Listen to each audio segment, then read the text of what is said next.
Well, this is very unusual for me. I am doing a front yard walkabout, and it's also unusual because I'm doing it in the evening and I'm also doing it on a Thursday.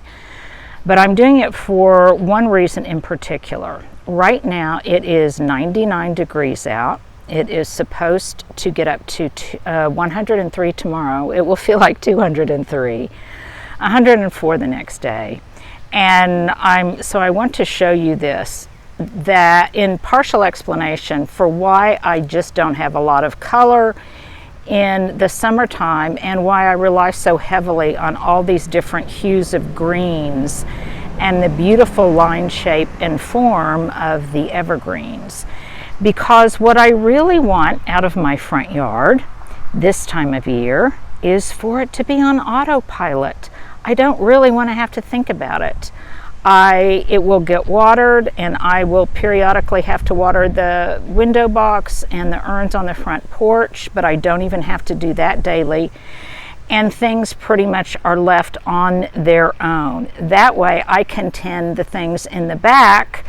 That is my priority right now because it still looks really beautiful in the back, and I've got all sorts of edibles in the potager, my geraniums, my begonias. I've got spots of color in the back, and that's where I am really emphasizing and spreading my time. And I'm also getting ready right now to do one kind of major project, and I'll probably get some help with that. And that is, you can see over here, kind of in the distance. In fact, I'll come over here and show you the bags. But first, here's my question of the day, which I did not ask in yesterday's walkabout. This pumpkin vine just germinated here, and I heretofore have not been able to bring myself to pull it out. So my question of the day is, would you leave it or would you pull it out? So I'm coming over here because I know you will ask me what kind of composted manure I use. And by the way, I get this at Lawns by Murphy at the stockyards. And I use both Bloomin' Crazy, and I'm also trying out some Manalfa. And both will really improve the quality of the soil and also obviously give the garden beds an organic feed. But why I'm really doing it right now is because I love the way it looks and its darkness. I'm not doing this as smoothly as yesterday because I've got different areas to kind of navigate. But you can see over here where I have already put some down. This is not watered. There's no moisture in this really at all, but look at how dark and moist and rich that soil looks, and it's because I have top dressed in that beautiful dark manure. And I'm going to do that on all of the areas in the front yard after I do some minimal weeding. And then I've been tackling them one area at a time. I've got so much seed saving to do. But I don't do it all at once. I just kind of come out and do a little bit of it because at this point there's not a lot of rush for me. And earlier in the season, I pruned what boxwood that I wanted pruned in the front yard, and the rest are just remaining kind of fluffy. But the nice thing is that from a distance, it kind of holds its own. If you have been one of the out-of-state visitors who has dropped by here recently, sadly you've done it mostly at the least attractive time of day, at around high noon. But in the morning and in the evening, the shade here is just wonderful, and it is just so welcoming. And I promise you that underneath my massive oak right now, it is considerably cooler than it is in the yards of my neighbors who don't have any shade trees.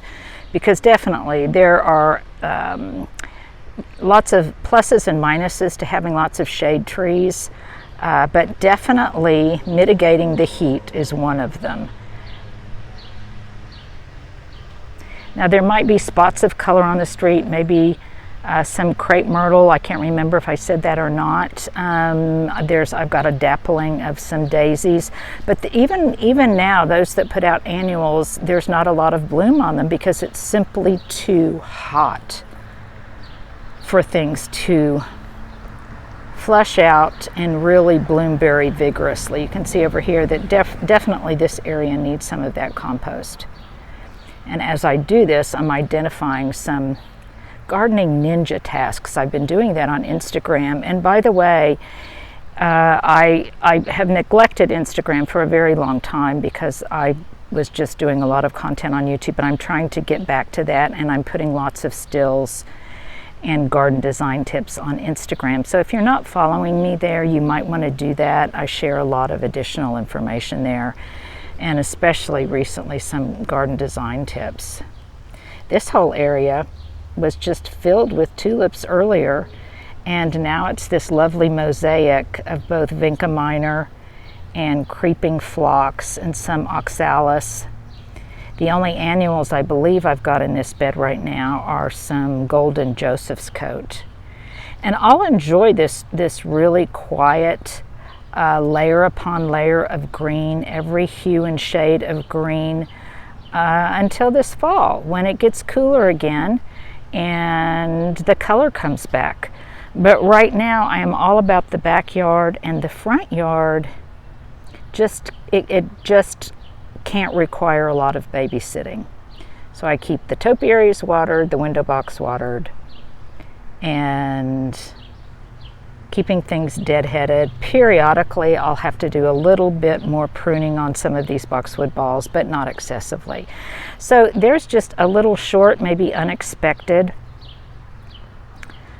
Wednesday a la on Thursday walkabout of the front yard,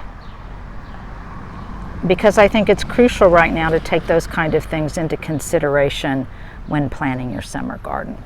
So you guys have a wonderful evening.